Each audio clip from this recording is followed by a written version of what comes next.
Hello friends, आपके अपने channel Manoj Gupta academy में आपका स्वागत है।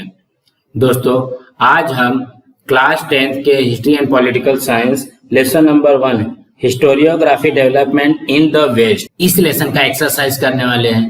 दोस्तों, अभी तक आप लोगों ने इस चैनल को सब्सक्राइब नहीं किया तो प्लीज सब्सक्राइब और चैनल लाइक कीजिए और अपने फ्रेंड्स के साथ शेयर कीजिए। Lesson number 1 historiography development in the west, उसका एक्सरसाइज हम लोग करने वाले हैं। फर्स्ट क्वेश्चन में क्या दिया है? Choose the correct option from the given options and complete the statement. ये हमको स्टेटमेंट दिया गया है और ये हमको ऑप्शन दिया गया है, इसमें से हमको चूज करना है। फर्स्ट स्टेटमेंट क्या दिया गया है? It may be said that dash was the founder of the modern historiography. Modern historiography का फाउंडर कौन थे? Voltaire, Rene Descartes, Leopold Ranke and Karl Marx. तो इसका आंसर आएगा Voltaire. It may be said that Voltaire was the founder of modern historiography. Second statement में क्या दिया गया है? Dash wrote the book entitled archaeology of knowledge. Option है Karl Marx, Michel Foucault, Lucia favour and Voltaire. इसका answer आएगा Michel फूको।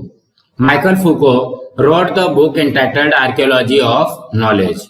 B question में क्या दिया गया? Identify and write the wrong pair in the following sets. मतलब यहाँ पे हमको कुछ सेट दिया गया है, इसमें से हमको रॉन्ग पेयर चूज करना है। पहले सेट में क्या दिया? George William Frederick Hegel, reason in history, Leopold von Ranke, the theory and practice of history, Herodotus, the histories, Karl Marx, discourse on the method.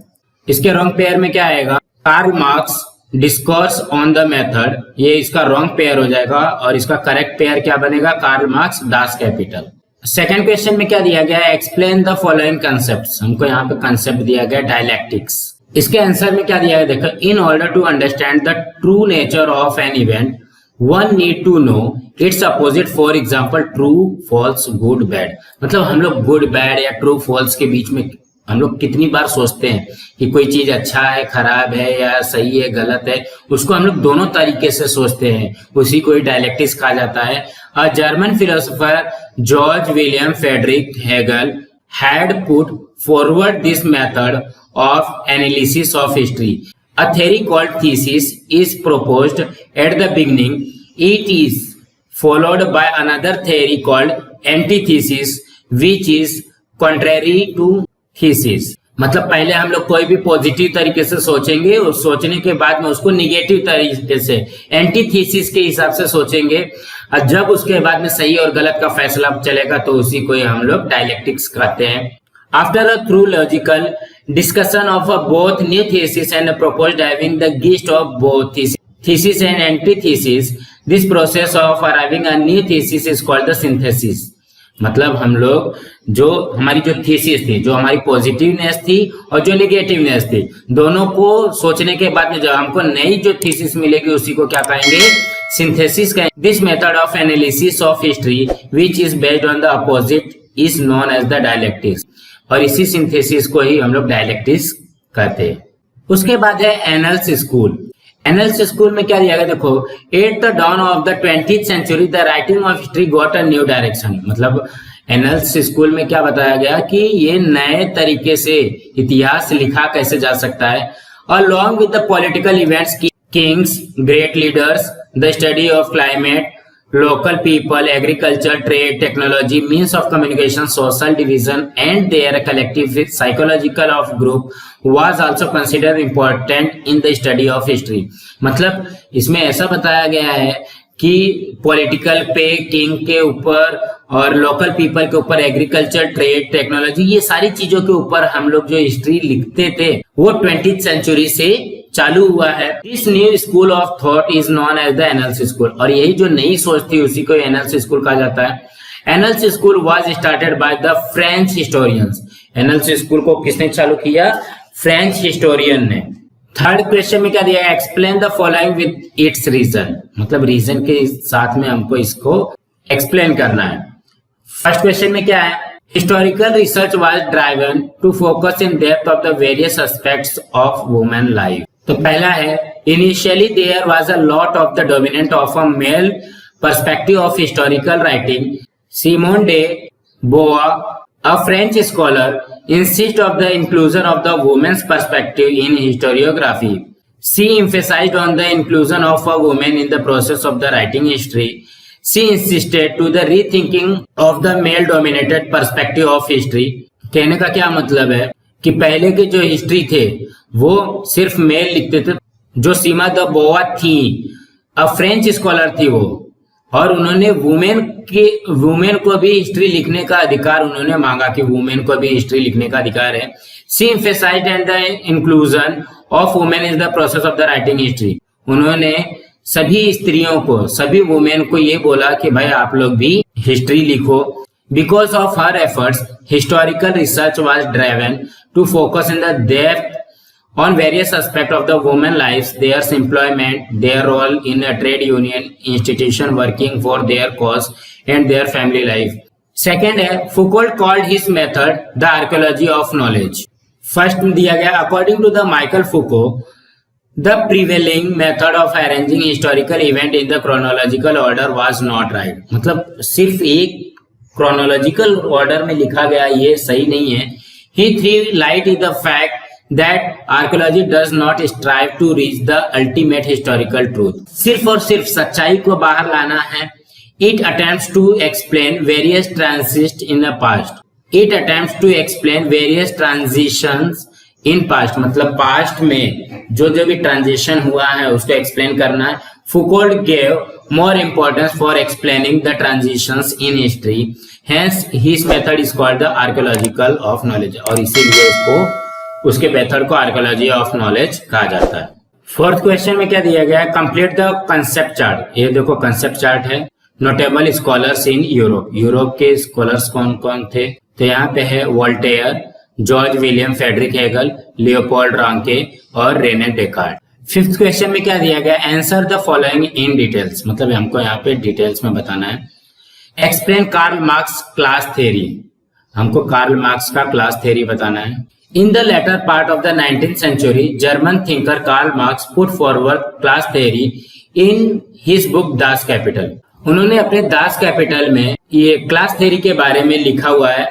According to him, first है, history is not about abstract ideas but living people.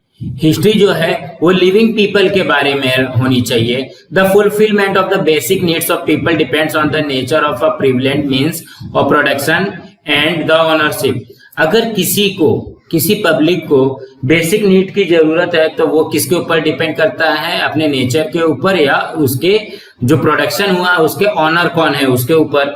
All the different strata of the society do not get equal access of this means of production which cause the division of the society into classes. जितने भी हमारी society के जो स्तर है उन लोगों को प्रॉपर तरीके से इक्वल एक्सेस नहीं मिलता है, इक्वलिटी नहीं मिलती है, जो भी उनकी प्रोडक्शन है उनको इक्वल नहीं मिलता है और इसकी वजह से हमारी सोसाइटी का डिवीजन हो जाता है जिसको क्लास बोलने लगते हैं हम लोग। स्टैंडर्ड क्लास, फिर लो क्लास, इस तरीके से क्लास में डिवीजन हो जाता है। It result into class struggle, और इसी की वजह से क्लास स्ट्रगल चालू होता है। गरीब ज्यादा गरीब होने लगता है और अमीर ज्यादा अमीर होने लगता है। The class which owns means of production economically exploits the rest of the classes.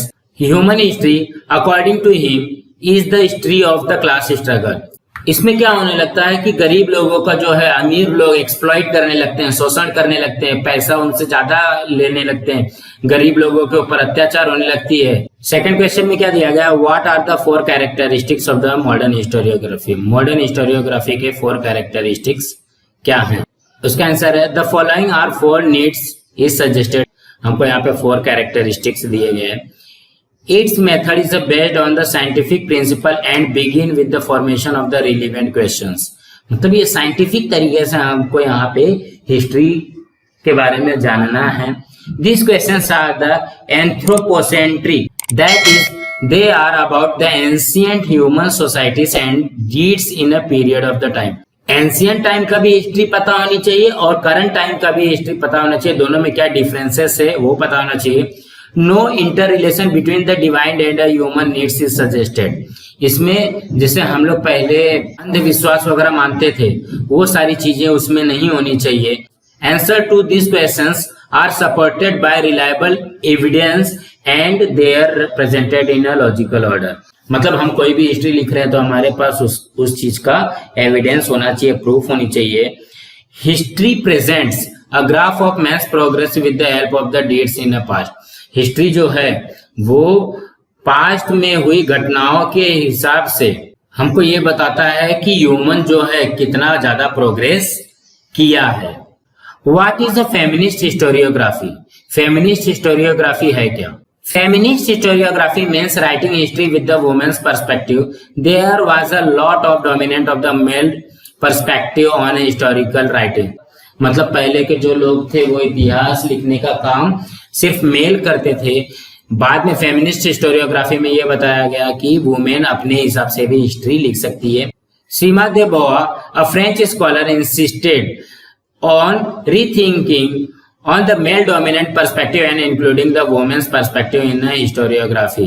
The idea of the feminist historiography was accepted, और ये आइडिया जो है सभी मेल ने एक्सेप्ट भी किया because of her efforts various aspects of the women's lives like their employment, their role in a trade union and their family life became part of the historiography. Explain Leopold von Ranke's perspective of history. Leopold's view on way to write history through light of his perspective of history. यहाँ पे उन्होंने 3 point बताया गए कि history ऐसी होनी चाहिए। He spoke about the critical method of the historical research. He gave importance to the information gathered through the original documents. उन्होंने बताया कि कितना हमको हिस्ट्री के बारे में रिसर्च करके कोई भी लिखना है, लिखने के पहले उसको प्रॉपर तरीके से रिसर्च करो या उसको ओरिजिनल डॉक्यूमेंट से ढूंढो, उसके बाद ही हम लिख सकते हैं। He also stated that all types of original documents related to the historical events should be examined in detail with a great care. मतलब उस लिखने के पहले हमको उसको अच्छी तरीके से एग्जामिन करना चाहिए, ओरिजिनल डॉक्यूमेंट से एग्जामिन करना चाहिए। He believed that with his method it was possible to reach the historical truth. और वो ऐसा मानते हैं, उनका ऐसा विश्वास है कि वो जो हिस्टोरिकल ट्रूथ है वो सभी तक पहुंचना चाहिए। He was critical of imagination in narration of history. So दोस्तों, आप लोगों को ये वीडियो कैसा लगा आप लोग कमेंट बॉक्स पे जरूर लिख करके बताइए, और इस चैनल को लाइक कीजिए, शेयर कीजिए और सब्सक्राइब कीजिए।